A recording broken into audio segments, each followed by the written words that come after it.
ನಮಸ್ಕಾರ, ನಾನು ನಿಮ್ಮ ಡಾಕ್ಟರ್ ಕೇಶವರ, ಶ್ರೀ ವೇದಮಯ ಆಯುರ್ವೇದ ಆಸ್ಪತ್ರೆ, ಮಂಗಳೂರು.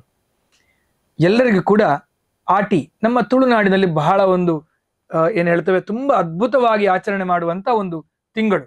ಆಯುರ್ವೇದದಲ್ಲಿ ಇದಕ್ಕೆ ನಾವು ಕರ್ಕಾಟಕ ತಿಂಗಳು ಅಂತ ಕರಿತೇವೆ, ಅಥವಾ ಕರ್ಕ ಸಂಕ್ರಮಣ ಒಂದು ಅಲ್ಲಿಂದ ಶುರುವಾಗುವಂಥದ್ದು.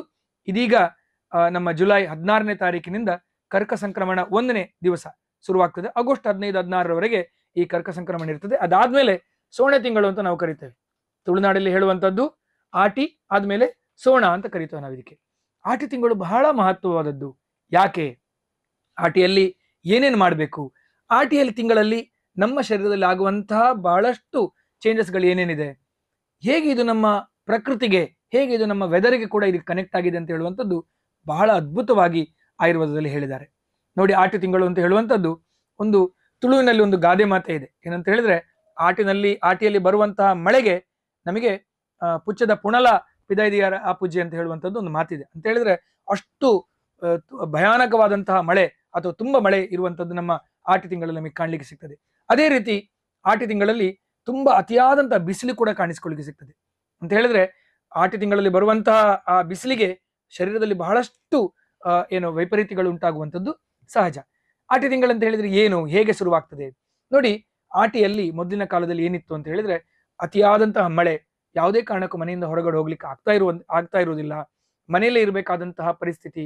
ಸೊ ಏನ್ ಮಾಡ್ತಾರೆ, ಪ್ರಕೃತಿಯಲ್ಲಿ ಬೆಳೆದಂತಹ ಆಹಾರ ಪದಾರ್ಥಗಳನ್ನು ಸೇವನೆ ಮಾಡುವಂಥದ್ದು ಈ ಆಟಿ ತಿಂಗಳಲ್ಲಿ ಒಂದು ಇಂಪಾರ್ಟೆಂಟ್ ಆದಂತಹ ಒಂದು ವಿಷಯ ಅಂತ ಹೇಳಿದ್ರೆ, ನೀವು ತಿಳ್ಕೊಳ್ಬಹುದು. ನಮ್ಮ ಕೆಸುವಿನ ಗಡ್ಡೆ ಇರ್ಬೋದು, ಅಥವಾ ಏನು ಉಪ್ಪಿನಲ್ಲಿ ಹಾಕಿದಂತಹ ಹಲಸಿನಕಾಯಿ ಸೊಳೆ ಅಂತ ಹೇಳ್ತೇವೆ ನಾವು, ಉಪ್ಪಡ ಬಚ್ಚಿರ ಅಂತ ಹೇಳ್ತೇವೆ, ಅದನ್ನಾಗಿರ್ಬೋದು. ಅಥವಾ ಉಪ್ಪಿನಲ್ಲಿ ಹಾಕಿಟ್ಟಂತಹ ಮಾವಿನಕಾಯಿ, ಆ ಮಾವಿನಕಾಯಿ 1 ವರ್ಷದ ಮೊದಲೇ ಉಪ್ಪಿನಲ್ಲಿ ಇಟ್ಟಿರ್ತೇವೆ, ಅದರ ಸೇವನೆ ಮಾಡುವಂತಾಗಿರ್ಬೋದು. ತಜಂಕು ಅಂತ ಹೇಳ್ತೇವೆ ನಾವು. ನೋಡಿ, ಆಯುರ್ವೇದದಲ್ಲಿ ಬಹಳ ಅದ್ಭುತವಾದಂತಹ ಒಂದು ಔಷಧಿ ಅದು.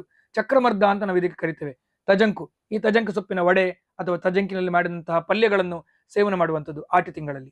ಯಾಕೆ ಹೀಗೆ ನೋಡಿ, ಆಟಿ ತಿಂಗಳಲ್ಲಿ ಕಾಣಿಸಿಕೊಳ್ಳುವಂತಹ ಮಳೆಗೆ ಶರೀರದಲ್ಲಿ ಬಹಳಷ್ಟು ವಾತ ವಿಕೃತಿ ಅಂತ ನಾವು ಹೇಳ್ತೇವೆ. ಈ ಆಟಿ ತಿಂಗಳಲ್ಲಿ ಪೂರ್ತಿಯಾಗಿ ವರ್ಷಾಕಾಲ ಅಂತ ಹೇಳ್ತೇವೆ, ವರ್ಷಾ ಋತು ಅಂತ ಕರಿತೇವೆ ನಾವು ಇದಕ್ಕೆ, ಕರ್ಕಾಟಕ ಋತು ಅಂತ ಕರಿತೇವೆ, ಅಥವಾ ಆಟಿ ತಿಂಗಳು ಅಂತ ಕರೆಯುವಂಥದ್ದು ಅತಿಯಾದಂತಹ ಮಳೆಗಾಲ. ಇಲ್ಲಿ ಎಲ್ಲ ನಮ್ಮ ತೋಡು, ಕೆರೆ, ನದಿ ಎಲ್ಲವೂ ಕೂಡ ತುಂಬಾ ನೀರಿನಿಂದ ತುಂಬಿರ್ತದೆ, ಅಥವಾ ಈ ನೀರಿನ ಸೇವನೆ ಮಾಡುವಂಥದ್ದು ಕೂಡ ನಮಗೆ ಬಹಳ ಕಷ್ಟವಾಗಿರ್ತದೆ. ಏನ್ ಮಾಡ್ಬೇಕು ಅವಾಗ? ಆಯುರ್ವೇದದಲ್ಲಿ ಹೇಳಿರ್ತೇವೆ ನಾವು, ವರ್ಷಾ ಋತುವಲ್ಲಿ ನೀರನ್ನು ಕುದಿಸಿ ಆರಿಸಿ ಕುಡಿಯಿರಿ, ಅಥವಾ ಹೊರಗಡೆ ನೀರಿನ ಸೇವನೆ ಮಾಡಬೇಡಿ ಅಂತ ಹೇಳುವಂಥದ್ದು ಆಯುರ್ವೇದದಲ್ಲಿ ಹೇಳಿದಂತಹ ಮಾತು. ಯಾಕೆಂತ ಹೇಳಿದ್ರೆ, ಹೊರಗಡೆ ನೀರಿನ ಸೇವನೆ ಮಾಡಿದ್ರೆ ಖಂಡಿತವಾಗ್ಲೂ ಆರೋಗ್ಯಕ್ಕೆ ಬಹಳಷ್ಟು ದುಷ್ಪರಿಣಾಮಗಳಾಗ್ತದೆ. ಉದಾಹರಣೆಗೆ ನಿಮಗೆ ನಾನು ಹೇಳುದಿದ್ರೆ, ಇತ್ತೀಚೆಗೆ ಕಾಣಿಸಿಕೊಳ್ಳುವಂತಹ ಎಷ್ಟೊಂದು ವೈರಲ್ ಡಿಸೀಸ್ಗಳು ನಮಗೆ ಇದರಲ್ಲಿ ಕಾಣಲಿಕ್ಕೆ ಸಿಗ್ತದೆ. ಅದನ್ನು ಏನ್ ಮಾಡಬಹುದು, ಈ ನೀರಲ್ಲಿ ಸ್ವಲ್ಪ ಬೇಯಿಸಿ ಅಥವಾ ಕುದಿಸಿ ಆರಿಸಿ ಕುಡಿಯುವಂಥದ್ದು ಬಹಳ ಉತ್ತಮ. ಇನ್ನು ನಿಮಗೆ ನಾನು ಹೇಳಿದಂತೆ ನ್ಯಾಚುರಲ್ ಫುಡ್ಗಳು, ಅಥವಾ ನಮ್ಮ ಪ್ರಕೃತಿಯಲ್ಲೇ ಸಿಗುವಂತಹ ಕೆಲವೊಂದು ಆಹಾರಗಳು, ಇದರ ಸೇವನೆ ಮಾಡುವಂಥದ್ದು ಬಹಳ ಉತ್ತಮ. ಯಾಕೆಂತ ಹೇಳಿದ್ರೆ, ಶರೀರದ ರೋಗ ನಿರೋಧಕ ಶಕ್ತಿಯನ್ನು ಇದು ಜಾಸ್ತಿ ಮಾಡ್ತದೆ. ಈಗ ನಾನು ನಿಮಗೆ ಹೇಳ್ತಾ ಇದ್ದೆ, ಚಕ್ರಮರ್ದ ಅಂತ ಹೇಳುವಂಥದ್ದು ಆಯುರ್ವೇದದ ಔಷಧ. ಅದೇ ರೀತಿ ನಿಮಗೆ ಕೆಸುವಿನ ಸೊಪ್ಪು, ಇದಕ್ಕೆ ಕೆಸುವಿನ ಸೊಪ್ಪಿನಿಂದ ನಾವು ಪತ್ರೊಡೆಯನ್ನು ಮಾಡಿಕೊಂಡು ಸೇವನೆ ಮಾಡ್ಕೋತೇವೆ. ಹಾಗೂ ಬ್ಯಾಂಬೂ ಶೂಟ್ ಅಂತ ಹೇಳ್ತೇವೆ ನಾವು, ಅಥವಾ ಏನು ಬಿದಿರಿನ ಉಪ್ಪಿನಕಾಯಿ ಆಗಿರ್ಬೋದು, ಅದರಿಂದ ಪದಾರ್ಥಗಳನ್ನಾಗಿರ್ಬೋದು. ಇದು ಖಂಡಿತವಾಗ್ಲೂ ಉಷ್ಣ, ಹೌದು, ತುಂಬಾ ಶರೀರಕ್ಕೆ ಉಷ್ಣಕಾರಕ. ಅದಕ್ಕೆ ಬೇಕಾದಂತಹ ಮೆಂತೆಯಿಂದ ಮಾಡಿದಂತಹ ಗಂಜಿಗಳಾಗಿರ್ಬೋದು, ಇದರ ಸೇವನೆ ಮಾಡ್ಕೊಳ್ಳೋದು ಕೂಡ ಬಹಳ ಉತ್ತಮವಾದಂಥದ್ದು. ಆಟಿ ಅಂತ ಹೇಳುವಂಥದ್ದು ಒಂದು ಅದ್ಭುತವಾದಂತಹ ತಿಂಗಳು. ನಿಮ್ಮ ಆರೋಗ್ಯವನ್ನು ಕಾಪಾಡಿಕೊಳ್ಳಿಕ್ಕೆ ಆಯುರ್ವೇದದಲ್ಲಿ ಕೂಡ ಬಹಳ ಉತ್ತಮವಾದಂತಹ ಕೆಲವೊಂದು ಸಜೆಷನ್ಗಳನ್ನು ಹೇಳಿದ್ದಾರೆ. ಯಾವುದು ಅಂತ ಹೇಳಿದ್ರೆ, ಶರೀರಕ್ಕೆ ಅಭ್ಯಂಗಾದಿಗಳನ್ನು ಮಾಡ್ಕೊಳ್ಬೇಕು, ಅಥವಾ ಶರೀರಕ್ಕೆ ದಿನನಿತ್ಯ ಎಣ್ಣೆಯನ್ನು ಹಚ್ಕೊಂಡು ಸ್ನಾನ ಮಾಡುವಂಥದ್ದಾಗಿರ್ಬೋದು. ಆಟಿ ತಿಂಗಳಲ್ಲೇ ಅಥವಾ ಈ ವರ್ಷಾ ಋತುವಲ್ಲೇ ನಿಮ್ಮ ಶರೀರಕ್ಕೆ ಪ್ರತಿನಿತ್ಯ ಎಣ್ಣೆಯನ್ನು ಅಭ್ಯಂಜನವನ್ನು ಮಾಡಿಕೊಂಡು ಶರೀರದ ಏನು ಮಸಾಜ್ಗಳನ್ನು ಮಾಡ್ಕೊಳ್ಳೋದಾಗಿರ್ಬೋದು. ಅಥವಾ ಕರ್ಕಾಟಕ ಚಿಕಿತ್ಸಾ ಅಂತ ಹೇಳ್ತೇವೆ ನಾವು ಇದಕ್ಕೆ. ಅಂತ ಹೇಳಿದ್ರೆ, ಶರೀರಕ್ಕೆ ಅಭ್ಯಂಜನಾದಿ ಕರ್ಮಗಳು, ನವರಕಿರಿ ಅಂತ ಹೇಳಿದ್ರೆ ಷಷ್ಟಿಕಶಾಲಿ ಪಿಂಡ ಸ್ವೇದಗಳನ್ನಾಗಿರ್ಬೋದು, ಪತ್ರಪಿಂಡ ಸ್ವೇದಗಳನ್ನಾಗಿರ್ಬೋದು, ಅಥವಾ ಪಿಜಿಚಿಲ್ ಅಂತ ಹೇಳ್ತೇವೆ, ಅಥವಾ ಕಾಯಸೇಕ ಅಂತ ಹೇಳ್ತೇವೆ.